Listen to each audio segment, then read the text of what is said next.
12 तारीख को जब यात्रा आएगी, मैं भोपाल में चढ़ाई कर रहा हूँ आपके हक अधिकारों के लिए। यहाँ आप पूरी ताकत से उस यात्रा में शामिल और एहसास कराना कि अब आप अपने पैरों पर खड़ा होना चाहता। हम देखो, हम अभी निर्भर हैं दूसरे लोगों पे। अगर रोजगार करना है तो दूसरे लोगों पर निर्भर है, खेती किसानी करनी है तो दूसरे लोगों पर निर्भर है, आगे बढ़ना है तो दूसरे लोगों पर निर्भर। हमें ये निर्भरता छोड़ के हमें अपने पैरों पे खड़ा होना पड़ेगा। और हमारे महापुरुषों ने हमें संघर्ष करके रास्ता दिया है। यहाँ के शासन प्रशासन के लोगों से भी मैं कहना चाहता हूँ कि भाई, जब अन्याय अत्याचार कोई ताकतवर व्यक्ति सत्ता के संरक्षण में हमारे लोगों पे करता हो तो आपकी कलम कमजोर लोगों को न्याय देने के लिए चलनी चाहिए, ना कि ताकतवर लोगों की मदद करने में। क्योंकि ये इस क्षेत्र के, इस प्रखंड के लोग हैं। लोकतंत्र है, लोकतंत्र में जनता जिसके साथ होती है वही ताकतवर होता है। जब हम लोग यहाँ और मेहनत, ये सब लोग जो साथी खड़े नौजवान, जब ये और मेहनत करेंगे तो हम यहाँ और ताकतवर हो जाएंगे। जब हम यहाँ और ताकतवर होंगे तो फिर हमारे लोगों की तरफ आंख उठाने से पहले 1000 बार सोचना पड़ेगा यहाँ लोगों को। ये बात याद रखना आप लोग। लेकिन क्योंकि आपको नौकरियां ही करनी है तो कोई भी काम ऐसा मत करना जिसके जरिए आपकी और हमारा आपसी मतभेद हो जाए। आप अपनी ड्यूटी को पूरी ईमानदारी से निभाओ, क्योंकि हम कमजोर वर्ग के लोग किसी पे अत्याचार नहीं करते। लेकिन भारतीय संविधान हमें न्याय का अधिकार देता है, अंतिम व्यक्ति को भी। अगर हम पे कोई अन्याय करेगा और तब आप उनकी तरफ खड़े होंगे तो याद रखना कि जिस दिन इस यहाँ का बिहार का निजाम बदलेगा, जब यहाँ बिहार की सत्ता बदलेगी तो आपसे भी सामना होगा। मेरी बात को आप अच्छी तरह याद रखें। हम बदला लेने वाले लोग नहीं हैं। हमने इतने जुल्म सहे इस देश में, मार खाई, मुसीबतें सही, भूखे प्यासे रहे, फिर भी हमने इस भारत को ताकतवर बनाने के लिए हर संघर्ष प्रयास किया।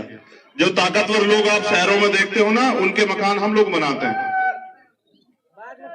जो ताकतवर लोग आज कुर्सी पे बैठे हैं, उनके खेत हम जोतते हैं, उनके घरों में पुताई हम लोग करते हैं, उनके पशु हम पालते हैं।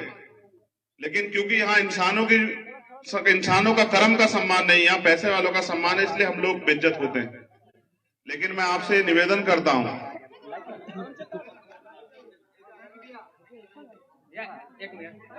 कि आप इस यात्रा में सहयोग करना और मुझे काम करने का मौका देना।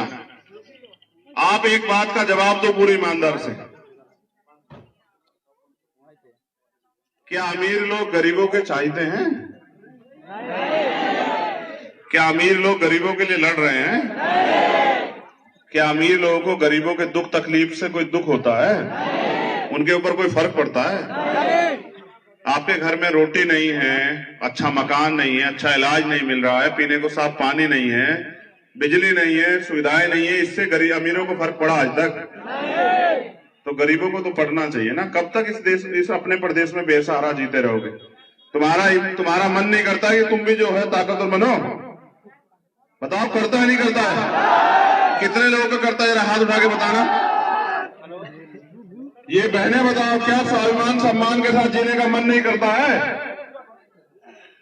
तो फिर उसकी कीमत भी चुकानी पड़ेगी। अगर एक माचिस खरीदोगे ना दुकान से, दुकान वाला पैसे मांगता है नहीं मांगता है? बताओ। बाल कटाने जाते जो बाल काटता पैसे मांगता है नहीं मांगता है? आप सोचो, जब इतने सी चीजों की कीमत चुकानी पड़ती है तो राज करना चाहते तो उसकी कीमत ज्यादा चुकानी पड़ेगी ना।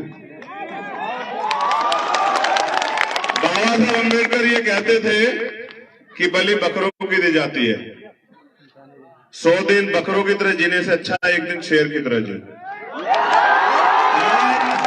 आप जो है ना, इस देश में महापुरुषों की औलाद हो, वीरों की औलाद हो, अपनी ताकत को पहचानो। आप बाबू जगदेव प्रसाद कुशवाहा, जननायक कर्पूरी ठाकुर, बाबा साहब अम्बेडकर, बाबा चौहरबल की औलाद हो, अपनी ताकत को पहचानो। तुम दशरथ मांझी की औलाद हो, जो पहाड़ का सीना चीर के जो है रास्ता बना देते हैं। अपनी ताकत को पहचानो, तुम्हारा कोई तोड़ नहीं है, बस अब संगठित हो जाओ। तो बहुत बहुत धन्यवाद।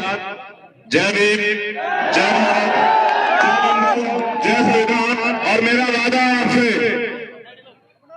हम इतनी मेहनत करेंगे कि बहुत जल्द यहाँ निजाम बदलेगा और इस बार ताकत आपके हिस्से में आएगी, याद रखना। कि एक दिन ऐसा आएगा कि आपके सम्मान में उन सब लोगों के सर झुकेंगे जो आज आपका अपमान करते हैं। मेरा वादा।